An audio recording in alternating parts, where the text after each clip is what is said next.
Ya,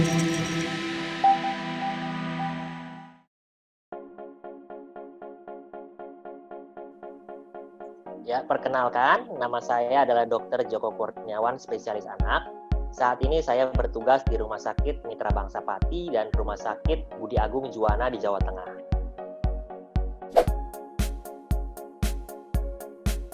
Kalau kita bicara imunisasi, sebetulnya sejak bayi lahir sudah ada imunisasinya, yaitu imunisasi hepatitis B0 namanya. Ya, itu sudah menjadi program pemerintah juga. Jadi saat lahir anak sudah mendapat imunisasi. Kemudian saat usia 1 bulan ada imunisasi juga BCG dan polio.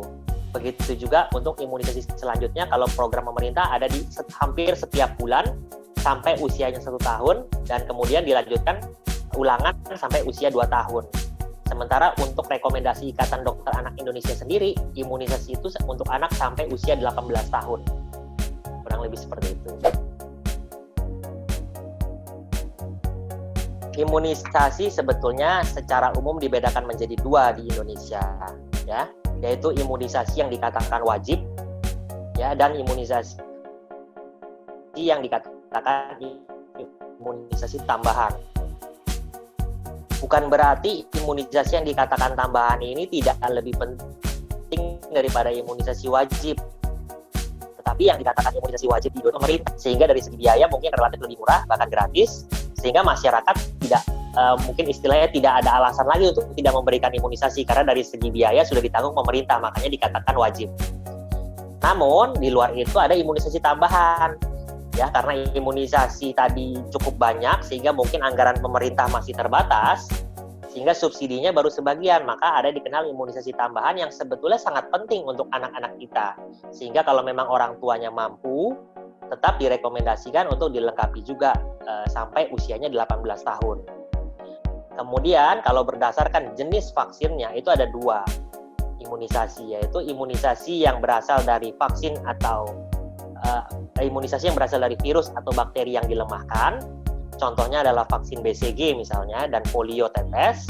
Kemudian ada juga vaksin yang berasal dari virus atau bakteri mati yang dimatikan. Itu contohnya vaksin DPT, kemudian vaksin influenza dan lain-lain. Kita bicara tentang pentingnya imunisasi, maka jawaban saya dengan yakin dan tegas adalah sangat penting jawabannya. Kenapa? Karena kalau kita tahu prinsip imunisasi adalah kita memberikan bakteri atau virus yang sudah dilemahkan atau sudah dimatikan tadi ke dalam tubuh kita, sehingga tubuh kita akan mengenalinya, sehingga antibodi sudah siap, sudah dilatih istilahnya. Kalau petinju sebelum melawan musuh sudah dilatih dulu, sehingga pada saat datang musuh yang sebenarnya, bakteri atau virus yang sebenarnya itu masuk, antibodi kita sudah lebih paham, sudah lebih siap untuk melawan virus atau bakteri tersebut. Sama dengan petinju tadi, begitu ada lawan yang kuat, dia sudah latihan yang kuat, sehingga akan ketemu lawan itu tidak akan babak belur kurang lebih. Beda kalau yang tidak diimunisasi, begitu virus atau bakteri datang, langsung babak belur ceritanya antibodi kita, sehingga anaknya bisa sakit lebih berat. Tapi kalau dia sudah diimunisasi, antibodi anak sudah akan lebih terlatih, sehingga antibodi sudah siap melawan, sehingga anak tidak sampai sakit, atau kalaupun sampai sakit tidak berat, bahkan gejalanya mungkin sangat ringan.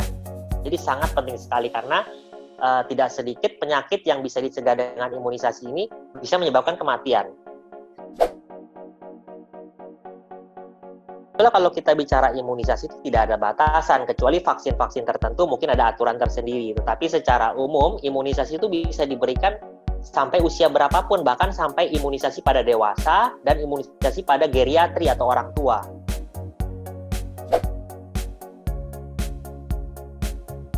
Dulu memang sempat ada isu-isu vaksin palsu ya, tapi sampai saat ini Badan POM juga bekerja sama dengan instansi-instansi terkait. Sepertinya vaksin-vaksin itu sudah diredakan, asalkan tentu mencari pelayanan imunisasi di tempat yang resmi juga. Artinya kalau memang di rumah sakit, kemudian pelayanan kesehatan yang resmi, tentu kita berani jamin karena itu sudah ada izinnya, itu biasanya vaksinnya sudah asli, kecuali di tempat-tempat yang mungkin tidak jelas juga di mana, sehingga itu tidak bisa dipertanggungjawabkan apakah itu asli atau palsu. Tapi sampai saat ini isu mengenai vaksin palsu itu saya rasa sudah hampir tidak ada di Indonesia, karena Badan POM dan bekerja sama dengan instansi terkait sudah menghandle cepat waktu itu, kita harus apresiasi. prinsip imunisasi kalau mau diberikan bersamaan sebetulnya tidak ada masalah, asalkan sudah konsultasi terlebih dahulu kepada dokter. Ya, misalnya dokter spesialis anak kesayangan Anda di sana, silakan dikonsultasikan. Tetapi pada prinsipnya secara medis imunisasi bisa diberikan secara bersamaan, asalkan di tempat yang berbeda, misalnya di tangan kanan dengan di tangan kiri atau paha kanan dengan paha kiri. Beberapa studi bahkan di luar negeri bisa diberikan 3-4 vaksin sekaligus. Itu tidak ada masalah. Gitu. Asalkan tadi berkonsultasi dulu dengan dokternya karena mungkin akan diperiksa terlebih dahulu kan mengenai kesehatan anak. Kalau kita bicara tentang menggantikan peran dari imunisasi, tentu jawabannya adalah tidak bisa. Karena seperti tadi saya sudah sempat singgung bahwa prinsip imunisasi adalah kita memberikan bakteri atau virus yang dilemahkan atau yang dimatikan tadi untuk diperkenalkan kepada antibodi kita, sehingga antibodi kita akan lebih siap jika menghadapi kuman yang sebenarnya. Sementara kalau kita meminum minuman herbal atau nutrisi atau dan yang lainnya, itu hanya mengoptimalkan daya tahan tubuh kita, kesehatan kita yang sifatnya tidak spesifik. Sementara kalau imunisasi tadi kan sifatnya spesifik. Kalau kita memberikan imunisasi A, maka dia akan tahan terhadap virus atau bakteri A. Kalau dia diberikan imunisasi B, maka dia akan tahan terhadap imunisasi B saja. Gitu. Jadi bukan yang B, bisa juga yang A, bisa juga yang C, tidak bisa begitu kalau imunisasi sifatnya spesifik.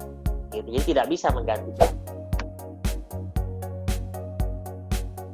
Kalau kita bicara pemberian imunisasi, ada yang disebut kontraindikasi atau tidak boleh diberikan imunisasi. Kontraindikasi imunisasi itu ada dua, yaitu kontraindikasi absolut atau kontraindikasi relatif namanya. Kontraindikasi absolut adalah cuma satu kontraindikasi absolut tidak boleh diberikan kalau dia alergi terhadap vaksin itu, baik vaksinnya ataupun bahan pelarutnya. Ya, jadi kalau memang ada riwayat misalnya alergi terhadap vaksin itu, maka yang berikutnya mungkin dipertimbangkan untuk tidak diberikan. Tapi kasusnya sangat jarang. Sekali lagi sangat jarang sekali. Dan sifat alergi tetap spesifik ya. Jadi kadang-kadang ada mitos yang bilang kalau alergi telur tidak boleh diberikan vaksin A. Kalau alergi apa tidak boleh diberikan vaksin B, itu hanya hoax karena sifatnya alergi tadi spesifik. Ya, kalau memang alergi terhadap vaksin baru tidak boleh. Ya, kalau yang kedua tadi kontraindikasi relatif, artinya mungkin saat ini tidak boleh diberikan, tetapi mungkin nanti bisa diberikan. Contohnya misal anaknya sedang sakit berat, ya, tidak bisa diberikan, ya kan? Kemudian anaknya mungkin dirawat di ICU dan lain sebagainya misalnya, itu tentu akan ditunda pemberiannya. Gitu. Jadi bukan tidak bisa diberikan. Tetapi kalau untuk sakit ringan, misalnya seperti batuk pilek ringan, demam ringan, atau sakit kulit, itu gatal-gatal sedikit, kutil mungkin sedikit di sini, itu bukan halangan untuk imunisasi. Ya, secara medis tidak masalah. Jangan lupa like, komen, dan subscribe akun YouTube mamapapa.id agar Mamin bisa lebih semangat lagi untuk membagikan berbagai informasi untuk moms dan keluarga. Kalau mau nonton video yang lainnya, bisa klik di sini ya. Oke, mamapapa.id pamit dulu ya, Mams. Terima kasih.